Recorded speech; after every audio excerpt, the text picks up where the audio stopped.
We realize that a reservoir rock is normally saturated with at least 2 and sometimes 3 fluids: water, oil, and gas.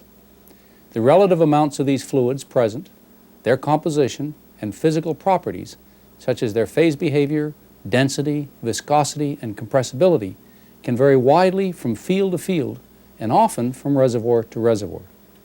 During production, the fluids leave the reservoir at whatever its conditions are at the time and flow up the tubing and through the surface facilities.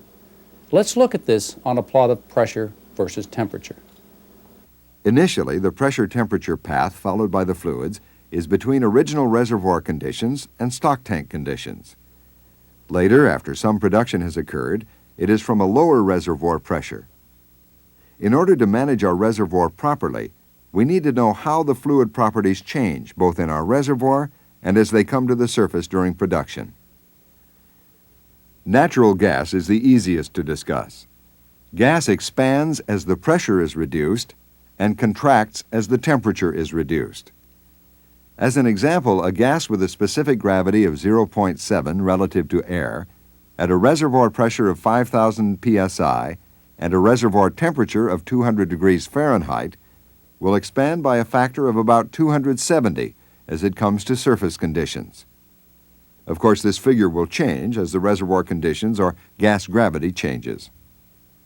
Crude oil behavior is much more complex than the behavior of a dry gas. Let's assume we have a sample of crude oil, that we take it to the laboratory, place it in a sample chamber, and restore it to its original reservoir conditions of temperature and pressure with a mercury pump. We look through the cell window and see that it is all liquid. The conditions of the sample are represented by point A in the PT diagram. Now we slowly drop the pressure. Suddenly, a bubble of gas appears in the crude. We are at the bubble point, that is the point where 2 phases begin to be present. We continue to decrease the pressure, the total volume expands, and more of the total volume is gas. In fact, when gas was first formed, it consisted of the very lightest molecules, perhaps methane. Now, because of the lower pressure, more and more of the heavier molecules move to the gas phase, causing it to become more dense and more viscous.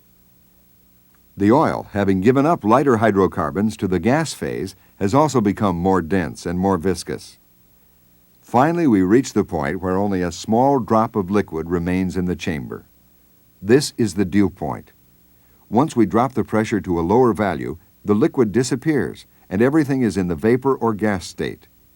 Between the bubble and dew points, then, we have 2 phases present. This is known as the 2-phase region.